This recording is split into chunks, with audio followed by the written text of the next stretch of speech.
Many years ago, 1983 to be more precise, January of 1983, I entered the United States Air Force as a new airman basic going through basic training. And I learned something bitter but valuable in my time in basic training, and it was that the person who was in charge of what I was doing had the ability to find things wrong with me if he chose to do so, in order to make it so that I was punished for wrong think, if you will. And that truly is sort of the case of what happened in my particular instance, but I'm not going to get into detail, and I'm not going to whine about it. It's 40 years in the past almost. It's kind of late to be worrying about that now to begin with.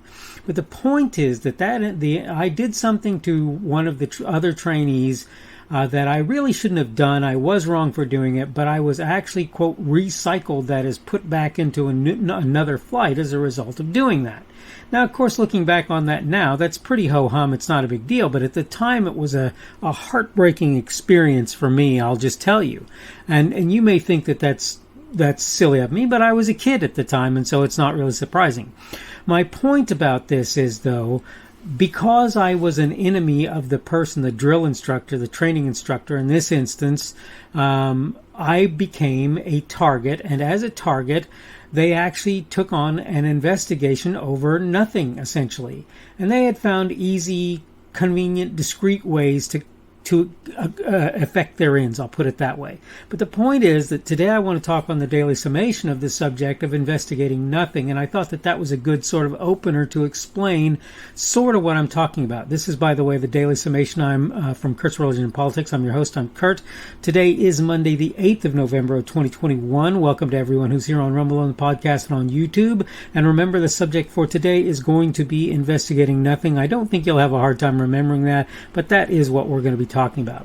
I want to go ahead and run through my notes real quick to give you an idea of exactly what it is, as usual, that I'm talking about today. There's a trend I think is far too common. It's not just happening where famous or connected people are concerned. I believe it's more pervasive than people want to admit. It can be summed up in the title of this piece, Investigating Nothing. When you find a corpse or firmly believe someone has killed another human being or committed some other crime, major or minor, it's totally expected you'll be investigating what has happened. But what about people who aren't suspected of anything greater than being a jerk or seeming mean? Now let's talk about things just a step further. We'll consider people folks count to be their enemies. They have no reason to suspect them of wrongdoing, yet they release the hounds nonetheless. Much of the time, the trained monkeys find little to nothing. That doesn't mean they don't sully the reputation of a given individual, at least while they're being investigated. That's particularly true if they're incarcerated in the meantime. I can name a pretty good number of conservative political types who have at least found themselves under investigation for long periods of time, if not jailed. In most cases, the person in question has done virtually nothing wrong, if anything at all, by the way. Most of the time, when they have, the punishment of, quotations here, punishment of the investigation and whatever time they've been held at bay, and the potential ruination of their good name was more than sufficient when you look at it, right? One excellent example is the January 6th folks. Many of them have no charge more serious than trespassing being leveled at them. Yet some have languished behind bars since January the 6th, or a little bit after, up to the current day, literally up to the current day. Most sensible people would call this the very definition of the term political prisoner. For the time a number of these people have been away, they would have already, quote, paid their debt, end of quote, had they been found guilty of simple assault, which most of them were not even convicted of, and certainly haven't been tried for. Worst of all, the majority have yet to see a meaningful day in court. Oh, we're extending that. Oh, we're extending that. No, unacceptable. Even if we totally ignore the fact that most, or that many, if not most, I can't say for sure most, I have to correct myself there, of these folks were being kept in horrible conditions, deplorable conditions, and tormented and abused by the people supposedly there to ensure all was well. They should probably go completely free at this point, unless they have serious charges leveled against them, and it appears the majority do not. In the end, though, this is sadly anything but a new thing. Most particularly on the right, have seen this sort of bad action before now. Put simply, we should have known this was coming. The reason isn't hard to understand. We've watched now for years as people have conducted investigations without crimes. In short, they've been investigating nothing. So, that's pretty much my notes. I think, again, this is one of those minutes where I could go click and just shut off the video, but I really want to discuss this a little more. I remember Tom DeLay. I think that was his name, Tom DeLay. And I don't even remember where he was from, but he was railroaded for campaign finance violations or some such thing, doing something that everybody else or lots of other people have done, and that were never treated the same way for other individuals. And he literally was run out of town on a rail. They put him in jail and kept him away from his family, and all for things that other people, did and nobody said anything about. I know that the same sort of thing happened to Dinesh D'Souza, right? He was put in jail for something other people did, and they made him go through psychological counseling as a result. How warped is that? Okay, the January 6th folks. These guys, most of them, they're not even going to level serious charges of any kind against, yet many of them have been in jail now for 11 months. If you're not thinking by this point we're talking about political prisoners, I'm kind of wondering what it will take for you to believe that that's where we are. Okay, I grant you that in Korea, if you misbehave in public, you literally can go to a jail where if you're not contrite and very cautious, you'll be beaten on a regular basis, or at least that's how it used to be years ago. Maybe it's not that way anymore, I don't know. But it used to be that way. Americans were unpeople there, and so they would go into jail for acting drunk and obnoxious in public or wrecking something or whatever, and they would be unpeople. And if it weren't for the military working vigorously to get them out, they would stay in those jails and get in lots of trouble as a result of what happened. Okay? But the point I'm making is, here in the United States, we don't jail people for dissenting.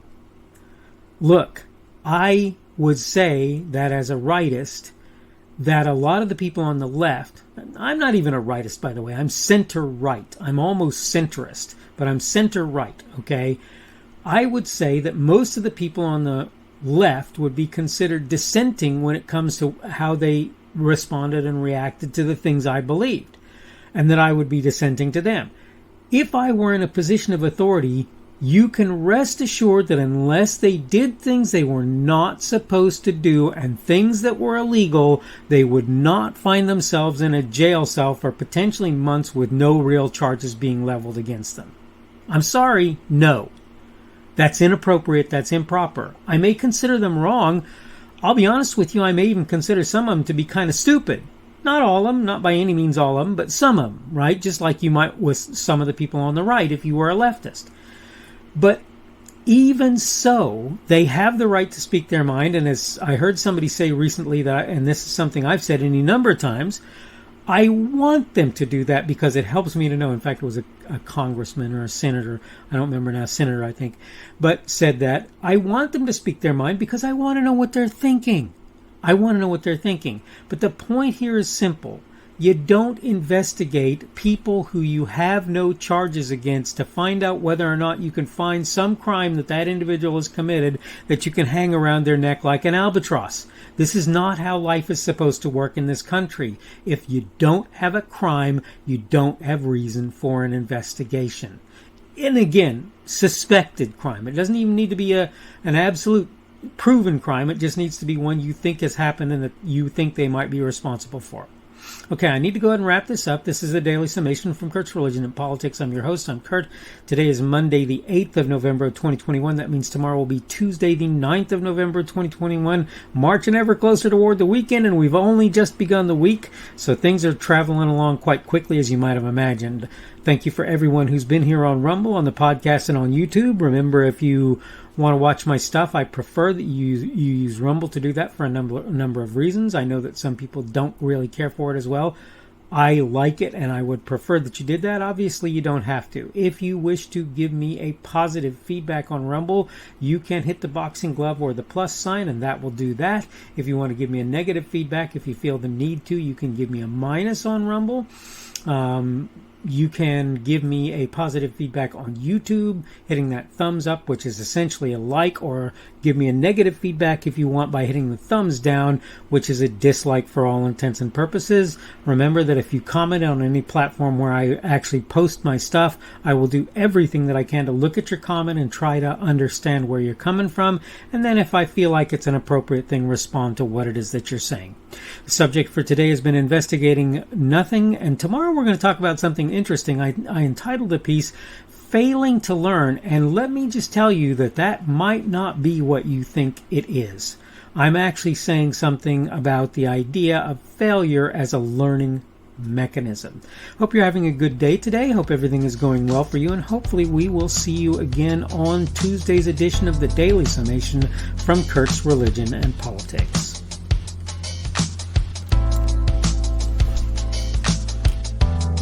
The speaker on this edition of the Daily Summation is Kurt Schubert. This video was recorded on Monday, November 8th of 2021. The Daily Summation is created for Kurt's Religion and Politics.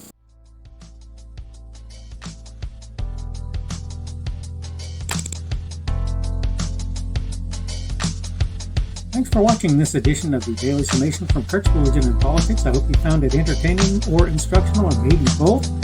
If you want to see more from me, you can go to blogs.kpschubert.com. That's blogs.kpschubert.com. I am on Twitter, Parler, and Minds.com. My handle on each of those is @kpschubert. That's @kpschubert. I have a Rumble and a YouTube channel. They are the Kurt's Religion and Politics channels on Rumble and YouTube. I have a Facebook page. The Facebook page is Kurt's Religion and Politics as well. I am on Patreon. If you want to support me, that's one of the better places you can do that. And you will find me at Kurt's Religion and Politics on Patreon. I have a podcast. The podcast is podcasts with an S, .kpschubert.com. That's podcasts.kpschubert.com. I think you should be able to find me with relative ease on Apple Podcasts, Google Podcasts, and Spotify as well. The best way I find to do that is to look for Kurt's Religion and Politics. You can try to use the Daily Summation. I find that it doesn't work as well as a general rule, but you can always try that. I'm glad to have you aboard today, and hopefully we will see you again tomorrow.